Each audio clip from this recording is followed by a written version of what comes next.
Happiness is a decision and it's not a destination. It doesn't depend on circumstances, nor are there requirements that need to be met to be happy. Hi, I'm Shaila Cruz, and I help struggling adults to become happy, energetic, and resourceful. I believe that to realize your goals and in order to create your dream life, you need to be aware of the fact that happiness is a destination. Life is a chain of events, a chain of circumstances. And events are sometimes created by ourselves, but most of the time they are not. They are forced upon us. It just happens to us. Like getting sick, losing a loved one, losing your job, going bankrupt.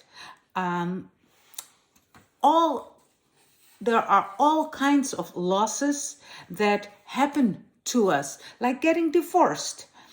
There is a gray area between where you can influence the situation or where you are being influenced. Like a relationship. You might meet someone, fall in love, get married, maybe become parents, maybe even get divorced. But where was it something you did or something you didn't do? Or was it a circumstance being forced upon you? Maybe your life partner fell in love with someone else. That, of course, might always happen. Or could you have prevented getting divorced? Could you have worked harder on your relationship? Where was it your doing? Or was it just the circumstance?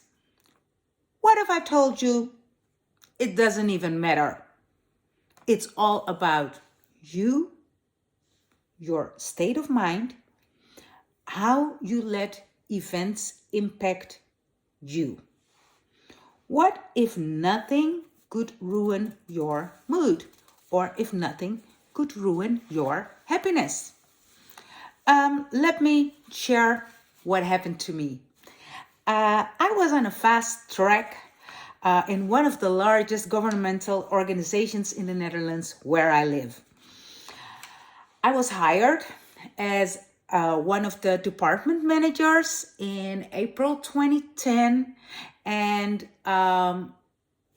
one of the youngest managers, one of the few female managers, one of the few managers with colored skin, like one of the few. You got that, right? Within a year, all the managers were fired.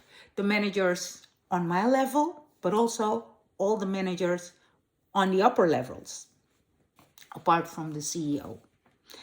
And then they decided that I was to become the manager of the biggest division, a division with 100 employees. So from being the newest, youngest manager to within a year becoming one of the biggest managers in the organization. That was quite a shock for some people. And all hell broke loose. I became the most favorite gossip topic in the organization. Supposedly, I was having an affair with the CEO. I got promoted because I was sleeping around. It even went that far that it was published in one of the major newspapers. And I kind of felt humiliated and ashamed by all the lies that were being told. If I would be walking around the building, then conversations would stop when people would notice me. Like, okay, clearly they were talking about me. And, it wasn't too good of a situation, of course. Long story short, I offered to resign and leave. But the CEO said that would be the worst thing that could happen to the organization, because then the haters would win. And that made sense, only to fire me 2 months later, on the spot, American style. That's how I call it.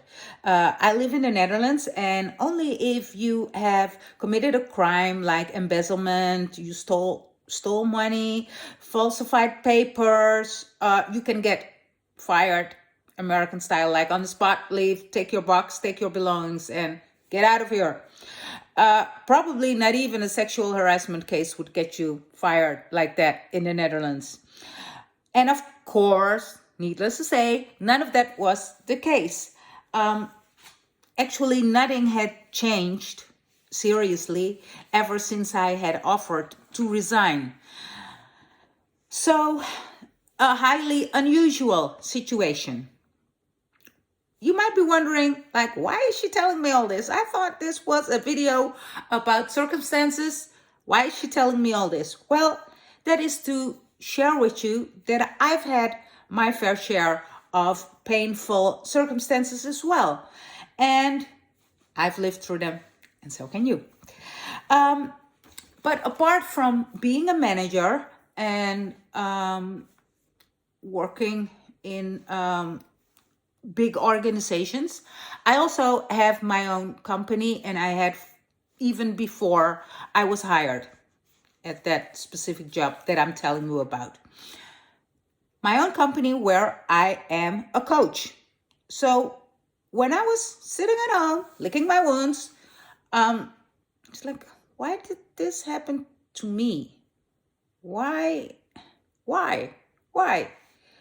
did I get fired? Because actually I offered to resign twice, and they said that they didn't want me to resign. So then why would you fire me and kind of like humiliate me? I didn't get it. But the answer dawned on me quite quickly. Actually, the reason for all of that was for me to reboot, like a reset, a hard reset, really hard reset of a computer. I needed to be shaken to my core, completely lose control, to start again from scratch. That was it. And it took me a while. I knew that there must have been a bigger plan, a purpose to all of this, to let me go through this experience. There had to be something to be gained. Life clearly handed me lemons. Now I just needed the recipe to turn it into lemonade. And that recipe was writing a book, which of course was very cathartic because that book regarded how to overcome being fired. And not only did I write a book, I also completely changed my life because I very quickly realized that letting go of that job was in favor of me. The worst thing that could have happened to me was to stay there, because actually I wasn't even really that happy. And what I really wanted in life, I didn't have time for that. So after being fired, I was able to realize my dream life, which is a lot of traveling. I had like 4 yearly destinations. I would go to the US once or twice, go to Italy once a year, and go to China at least once a year, and sometimes even 4 times a year. It was a really good year. And then there was still another holiday. So I would actually plan my work in between holidays, because my life was all about going on holiday. That was pre-COVID, at least. So I made money doing what I love, based on the principle that happiness is a decision and not a destination. And it's not a circumstance that can determine my happiness. My job is to find happiness within the circumstance, even if it's a circumstance as complicated as COVID, which we've all been through these past 2 years. And I think that's the biggest advantage, or the biggest thing we can learn from COVID, is that we need to create our own happiness in our own life, because we've seen how the rug can be pulled out from under us and our life gets turned upside down. And we could have been unhappy 2 years. Actually, I made it probably my most happy years, these 2 years, even though I hardly got to travel, but that's enough for another video. But if you've lived these past 2 years through COVID, struggling with all the craziness and the changing circumstances, you're not yet creating happiness within the circumstances, but waiting for circumstances to create happiness for you. And as you've already learned by now, that's not going to happen. So if you think you still need some work on that, and you might need some help, I'm here for you. I would love to work with you. Please leave some comments below. Let me know what you think of the video. If you want to work with me, I'll leave my email address. Please reach out. I'd love to hear from you. Have a great day. Maybe see you in the next video. Bye.